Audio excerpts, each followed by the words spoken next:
Hi, folks. So I'm going to show you how you can use a simple pad of paper, some loose leaf, and a pencil to make a grid. I have my eraser here. I have my pad. I'm going to show you how to do it on a regular sheet of paper, and then I'm going to show you how to do it on notebook paper first, only because I feel like a lot of us are using notebook paper, and there might be some pros and cons to this. My notebook actually is wide ruled. I definitely suggest you do this. This is definitely like a school popular version. If yours says college rule, I will address that in just a minute. So from my computer example, I already put my graph down, and my image was 4 inches tall by 6.5 inches wide. Now, what I have here is I actually have a tape measure. If you have a tape measure or a ruler, that's going to help out. But if you don't, you can use notebook paper. If you look, I'm going to line this up and pull this up to my camera.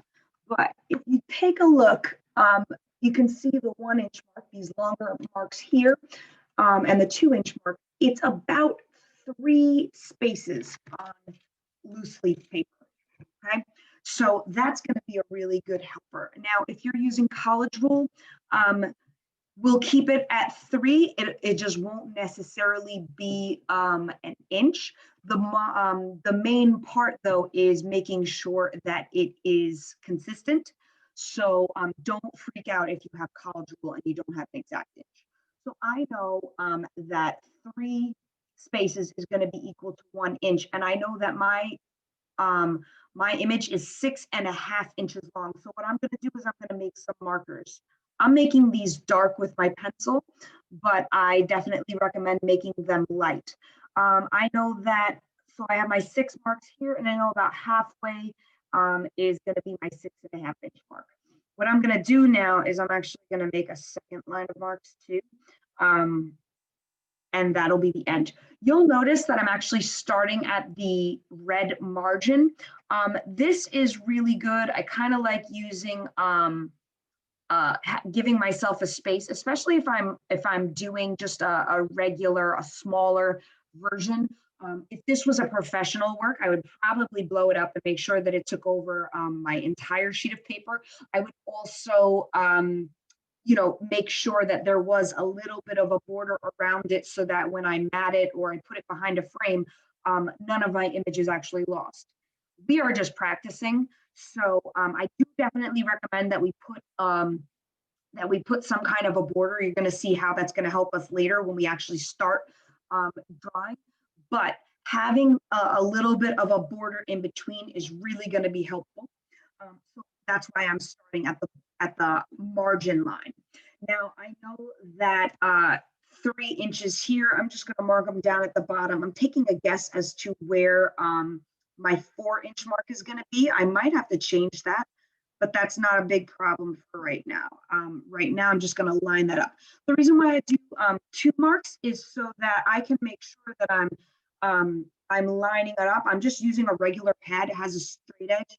And I'm just going to make sure that that goes straight up and down. That's why we have 2 marks. And we're going to do the same thing when we make our horizontal lines. Those are the ones that go side to side. But let's say I don't have a ruler and I don't know where my inch marks are. Well, I already know that I've got 3 inches, that I've got 3 spaces here rather that makes a mark. So what I'm going to do is I'm going to just measure that out. I have that marked on here on my paper, and then I'm going to use that. I'm going to line this up at the top, and I'm just going to make like a little marker where my inch is. Now, be really careful. Make sure that you're getting the same measurement each time.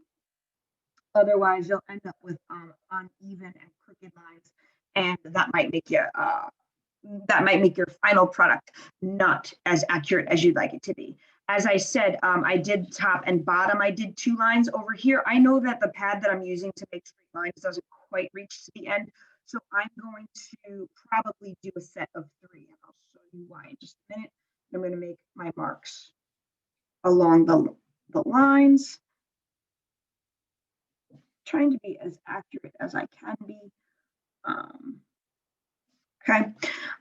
The reason why I make 2 or more marks is so that when I'm connecting my lines, I can make sure that I have a steady inch throughout. And what I'm doing here is I'm just kind of lining it up and making sure that I have them straight. And that way I can make part of my line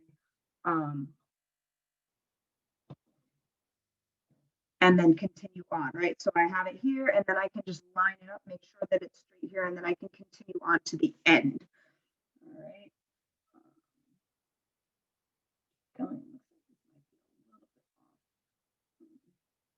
Okay, if it seems like it's a little bit off, then definitely make those corrections. But again, like a fraction of an inch is really not going to make or break you. You just want to try and have it as close as you can. Okay, I'm doing this pretty quick. Let's see, you know what? I have a feeling this one might be a little bit off, and it just is ever so slightly off. I'll just correct that here. All right. So what I have here, I'm just going to darken these lines a little bit. Again, it doesn't have to be incredibly dark, but it does help to know which ones they are just so that you can kind of see your grid pattern. So as I'm doing this right here, I now have, oops, I'm doing this a little bit off. Okay, so now I have 1, 2, 3, 4 inches here, and I have 1, 2, 3, 4, 5, 6, and here's my ½ inch on the end. So I know that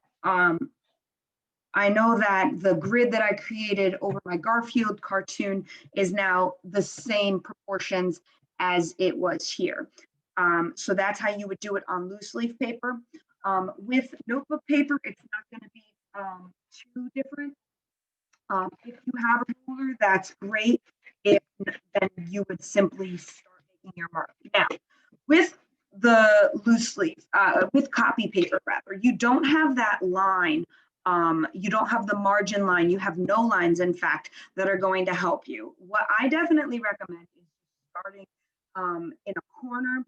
I would definitely try to leave a little bit of a space in between. It's really a matter of taste, though. If you really feel like, no, I'm gonna start it from the corner, and it's easier to count that way, count my inches. Remember, we're doing 6.5 across and 4 down. So if you want to do it that way, you can definitely start counting with your ruler or with your marked sheet of paper, right? You can start doing that and making your marks. Just remember that you would do them, you make sure that you have 2 so that you're making straight lines. I'm going to create that little buffer, that little margin, because actually when I wrote those 1 through 4 and 1 through 6.5, that's going to help you follow the grid and follow the boxes when you begin drawing. So what I'm going to kind of do is I'm just going to make, I'm going to mark where 1 inch down. So this will be my top line. Right up here, I'm going to pull that up, right?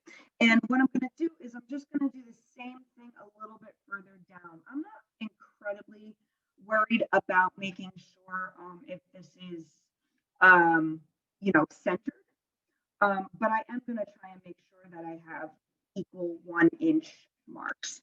I'm not worried about whether or not this is 6.5 inches long just yet. I'm just going to have a nice top line, and then I'm going to do the same thing on the bottom. I'm just going to line this up to the edge of my paper, and I'm going to draw where 1 inch is, and then I'm going to follow through again. I'm going to eyeball it, and this way, just by drawing this kind of upside down L, which I will show you in just a moment, it just gives me a place to start. So that's my upside down L. I've got an inch or so margin here. And again, if you have notebook paper, if you have college rule, you can take it and you can mark, you can measure your 3 marks, which is what I did on mine. I just pretty much lined it up. I saw my 3 spaces and I made my marker here. And I kind of use that as my ruler. That's pretty much what we use a ruler for. You don't necessarily need one. And as I said before, It's not really important that it's exactly 1 inch. The fact of the matter is you just need it to be consistently. Each of these boxes has to be the same. So if this is a little bit shy of an inch, if you're using college rule and it's a little bit shy, that's totally fine. All right, so what I'm gonna do is I'm lining up my marker here and I'm just gonna make my inch marks. I gotta make sure that I am making them consistently, making sure that it is lined up proper. Okay. Remember that I'm doing 6.5 inches across here, 6.5, right? So I 1, 2, 3, 4. Here's my fifth. Here's my sixth. And I'm gonna just kind of eyeball it as far as where halfway might be. I'm gonna say it's right here, and that's gonna be my end mark. And what I'm gonna do is, because I have this pad here, I will know that it's straight if I can line it up this way, but that's a little bit less than what I need it to be, but I can use it as a guide. What I'll do is, if I can line it up from the top, I also will know that if it's not overlapping, right? Like this wouldn't be a straight line, right? But if I line it up, if I line up the top so that it's exactly in line with this, I can kind of back it up with my with the line that I did here, and I can create. Might be a little bit off, so if that does look a little bit off, definitely correct it. All right, see, and I just corrected that. You can erase that. That's why I definitely always recommend that you work with a pencil so that you can fix some of these errors. But you want to definitely have a straight up and down. It's got to be parallel with the side of the paper. Otherwise, again, your grid will be off. So what I'm going to do is, instead of putting myself through all of that again, where it might be a little bit crooked, I'm just gonna make those markers again at the bottom. And notice that I'm making them as up and down marks. I'm gonna hold this up to my camera so that you can see them a little bit better. But I'm making these up and down marks because these are gonna be my vertical lines. These are gonna be the vertical lines. These are the guides that I've put.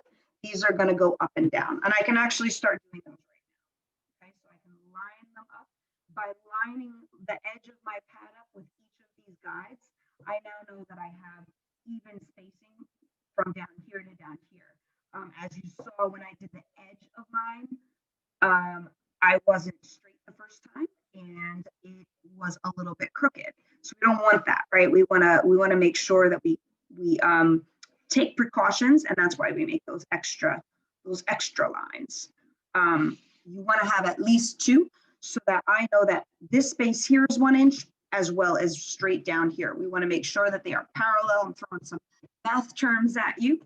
All right, and so we've got our 1, 2, 3, 4, 5, 6, and here's my half. Now I'm going to make my markers for my 4-inch tall, right? So I'm just going to line these guys up, and hopefully by now, 1, 2, 3, and 4. So 1, 2, 3, and 4. I like giving myself these guides. You can use A, B, C, or D. But remember, I know that my pad's only about 5.5 inches long, so I'm probably going to go in the halfway mark. It doesn't really matter where it is that you go with this. Okay, gonna make my guides.